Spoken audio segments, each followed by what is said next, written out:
Okay, welcome back to the St. Catharines Standard, the Niagara Falls Review, and the Welland Tribune. Today is our monthly chat with St. Catharines Mayor Walter Sendzik. Thanks for coming in, Mr. Great Mayor. to be back. You don't look like Karina. No, I don't. Yeah, filling in for Karina Walters on vacation, so you'll have to put up with my ugly mug for this month anyway. So first thing I want to talk to you about, because the press release came out today, the Canada Day weekend is coming up. Fireworks are on sale all over the city.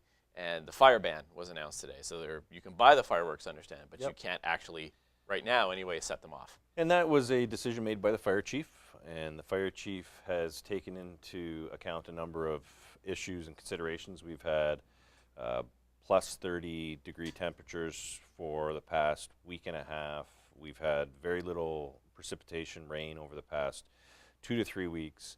And looking at the dryness of grass and areas within the urban part of the city. And so he had come to our office and talked about the safety requirements. And the concern from the fire chief perspective is it's when a fireworks display goes off, and it's the ambers that can hit something as simple as some dry brush. Right. And it goes up. And I think what we saw in Fort McMurray and how quickly, and I'm not making a comparison between the forest fire, but how quickly a fire can spread. Oh, for sure. When you have a tinder-like situation that the materials can go up quickly. So obviously it's not it's not fun to say that we're banning fireworks and outdoor fires for cooking and stuff, but it's a safety hazard. So this is a safety first issue, and the fire chief has to make these decisions. And he's made a sound decision on here. People can still buy them. But the important point on this one, Grant, is that if we get some rain next week, he has the ability to lift the ban. And if you lift the ban, then you can have fireworks. What reactions have you heard already? Because people set off their fireworks kind of all summer long, especially on long weekends. Yeah, they just I think they may not look at the calendar and they just go outside and start lighting them off. I hear them during the day, and they're just they cost so much that why would someone light them off during the day? But I think what the fire chief is also wanting to get out to the public is that the Canada Day fireworks at Port Dalhousie will still go ahead. That's organized by the Grantham Lions Club. The Port Dalhousie Lions Club, I apologize. They are going to have their display, and there's obviously in Niagara Falls, there's other displays that will be available. So those ones aren't being canceled because they're controlled. And so anyone who's doing a fireworks display that has a permit that the city has looked at how they're going to be lighting them off, and they have the safety measures in place, those permits will still be able to go forward. But it's the backyard ones that we're really concerned about, especially if they hit the top of the roof. Like it is dry. It's abnormally dry, actually. It is, absolutely. You and I have spoken a number of times over the last year about GO Transit. The region put its business plan together finally. There's been a little bit of positive movement publicly at the provincial level with a mention in the provincial budget. And now we're hearing that next week, maybe as early as Tuesday, there could be some kind of announcement coming from the province about GO. What are you hoping to see, or what are you expecting to see from that announcement? Because one of the things that I guess, I mean, I've written about it that I'm concerned about is that when the GO announcement comes, it'll be something that puts some sort of functioning GO system in place well after the next election. Yeah, and I think that's the important point that you've raised a number of times, which is what's the horizon? And what we're not looking for is a long horizon for the announcement, meaning 2024, 25, 26. And our business case has made it very clear that we have the opportunity, the statistics show that we can have people migrating, commuting into the GTA, but also having that larger tourism consumer coming into the region. So what we're looking for is the certainty of the timeline. We're looking for a short timeline, but I've always said I'm not looking for GO for this year or 2017. I'm looking as a community for GO to be even 2018, having it come into the community. That gives us only a year and a half to prepare for it. Yeah. We're just doing capital budgets right now for 2017. We have to reallocate where the GO hub would be. If it is at the VIA station, we would have to look at what are the transportation patterns going in and out. We've got a hump on that roadway. Like the region's going to have to invest money.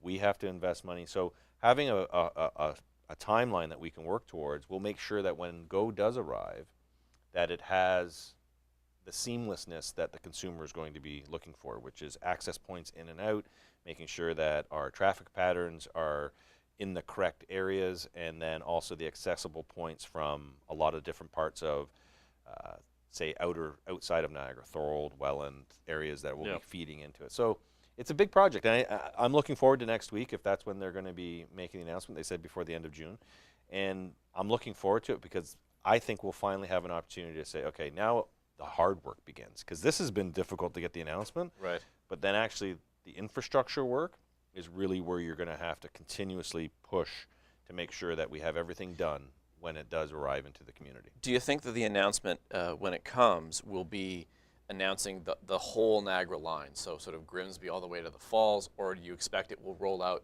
in a more piecemeal fashion, kind of using what infrastructure is in place already, and then eventually that it will go all the way down? It will work toward the full line. I think to be fair to the communities along the GO line, they have to give certainty now, so that they can all prepare for and budget appropriately for the arrival. So new stations will have to be built, and looking at current locations, are they the right locations for 10 years down the road? Making sure that we have to start land acquisition. That was one thing that a lot of people weren't sort of cognizant of, is that when you make an announcement like this, the speculation on the land, where to buy the land, how much land do we have to buy, none of that could really take place until you have GOs coming on this date. Right. Because then everything you're purchasing is based on speculation. The business plan was looking at least in this city, was looking at the VIA station and some of the land around it.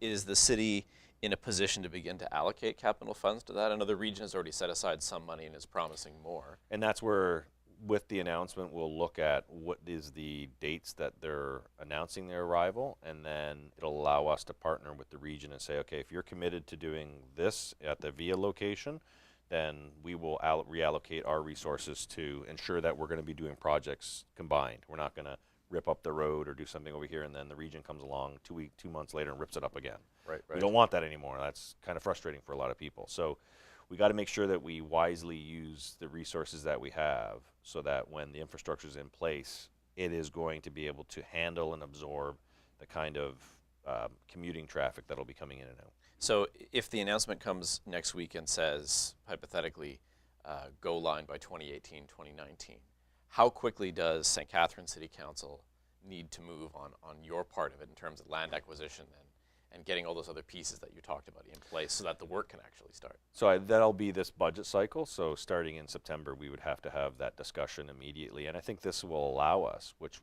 I've talked about on a number of occasions about budgeting, is multi-year budgeting. And it allows us to say, okay, if it's 2018-19, we have 2 budget cycles to put aside resources for this area, and let's have the discussion now. Let's put them into the budget for the next 2 years so that we don't discuss this again next year about how much we're spending. Let's just allocate what needs to be allocated, and then make sure that we have the dollars available so that we can quickly manage the build-out.